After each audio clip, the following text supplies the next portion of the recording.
पिछले 24 घंटे में कोरोना के 3,451 नए केस, कल से 9% कम।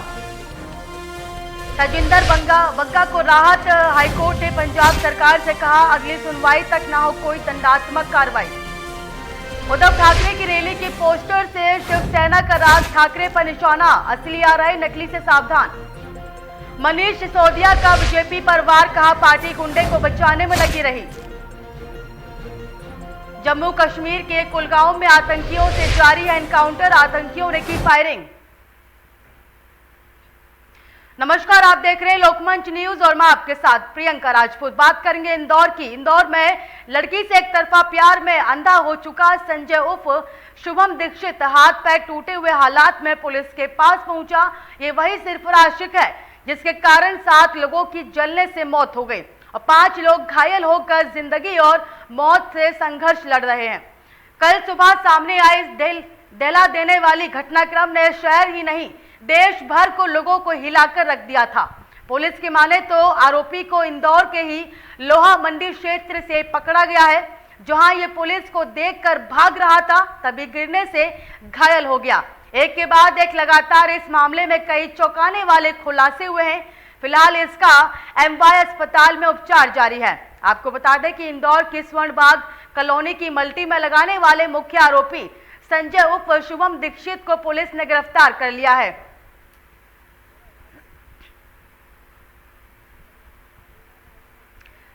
इस खबर पर तमाम जानकारी के साथ हमारे संवाददाता वाजिद लाइव जुड़े हुए हमारे साथ। वाजिद, इंदौर में एक सिरफिरे आशिक की वजह से 7 लोगों की जान चली गई, क्या कुछ पूरी खबर है?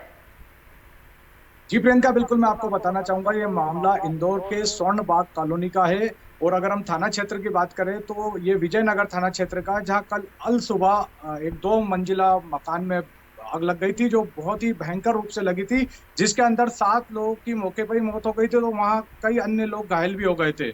और इसमें एक जो खास बात यह रही कि आसपास के लोगों ने बाल्टियों से उस आग पर काबू पाया था और मौके पर वहां फायर ब्रिगेड की टीम भी पहुंच गई थी और आग पर काबू पा लिया गया था। लेकिन तब तक के जान माल की हानि हो चुकी थी और 7 लोग उसमें मर चुके थे, जिसके अंदर 5 महिला और 2 पुरुष शामिल थे और वहीं कई अन्य लोग घायल हो गए थे। शुरू में जब इसकी जांच की गई तो प्रथम दृष्टया ये मामला ऐसा लग रहा था कि संभवतः ये शॉर्ट सर्किट से हुआ है। लेकिन जब पुलिस ने आसपास के सीसीटीवी फुटेज को खंगाला और उसकी जांच की, तब उन्होंने पाया कि उसके अंदर रात्रि 2:54 पर एक व्यक्ति 2 व्हीलर वाहन में पेट्रोल डालकर आग लगाता हुआ पाया गया और उसी 2 व्हीलर की आग की चपेट में आसपास के वाहन आए और पूरी 2 मंजिला मकान उस आग की चपेट में आ गया और ये घटना हुई। जब पुलिस ने उस व्यक्ति के बारे में जानकारी निकाली तो अल सुबह आज उसे लोहा मंडी में पाया गया, जिसमें वो पुलिस को देख के भागने लगा और वो घायल हो गया। अब पुलिस ने उसको गिरफ्तार कर इंदौर के एमवाय अस्पताल में भर्ती कराया, जहां उसका इलाज चल रहा है। जी वाजिद, इस घटना में 5 लोग घायल हो चुके हैं जो कि जिंदगी और मौत से संघर्ष लड़ रहे हैं। उनके हालात अभी कैसे बने हुए हैं?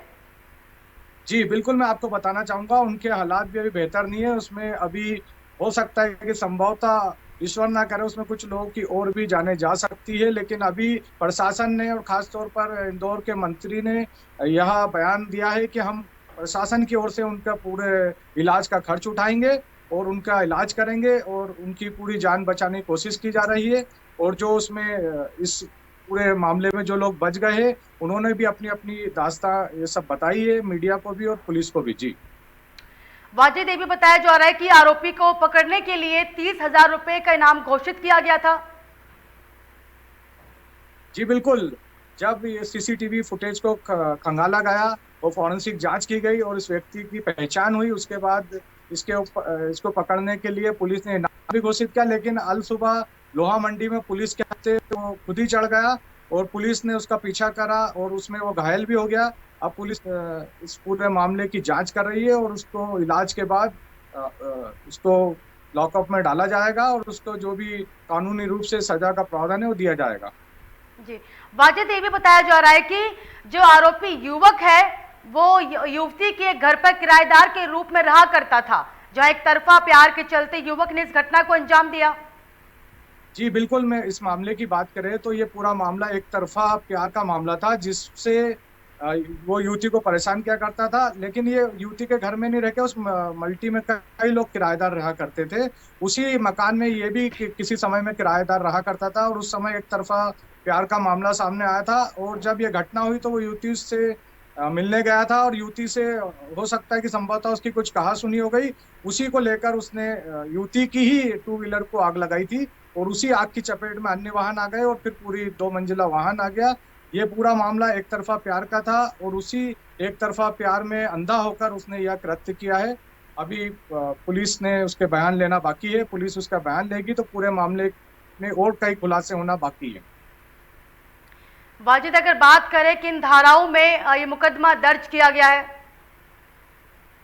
देखिए, अगर धाराओं की बात करें तो इसमें कई धाराएं लगेगी, क्योंकि अगर हम बात करें हत्या की तो उसमें 302, 307 इस तरीके की धाराएं लगती है। लेकिन जी। इसमें तो कई धाराएं इस मामले में लगी, क्योंकि इसमें हत्याएं भी हुई है ना।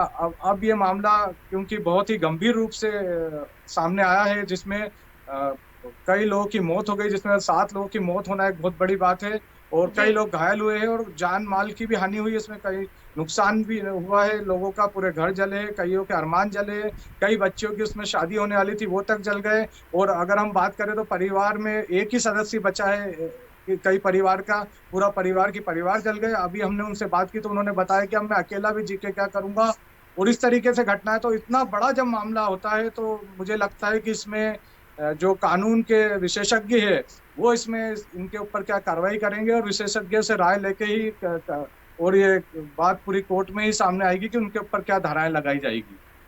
जी बिल्कुल वाजिद, और कहीं ना कहीं ये घटना इंदौर के लिए नहीं बल्कि पूरे देश को हिला के रख दिया है, क्योंकि एक तरफा प्यार के चलते कई लोगों ने अपनी जान गंवा दी। अब देखने वाली बात होगी कि आरोपी के खिलाफ क्या कार्रवाई देखने को मिलती है। फिलहाल अभी के लिए आपका तमाम जानकारी के लिए बहुत शुक्रिया। बता दें कि इंदौर में लड़की से एक तरफा प्यार में अंधा हो चुका संजय उर्फ शुभम दीक्षित हाथ पैर टूटे हुए हालात में पुलिस के हिरासत में लिया गया। ये वही सिरफरा आशिक है जिसके कारण 7 लोगों की जलने से मौत हो गई और 5 लोग घायल होकर जिंदगी और मौत से संघर्ष लड़ रहे हैं। अब देखने वाली बात होगी कि आरोपी के खिलाफ क्या कार्रवाई देखने को मिलती है। फिलहाल मुझे दीजिए इजाजत और देखते रहिए लोकमंच न्यूज।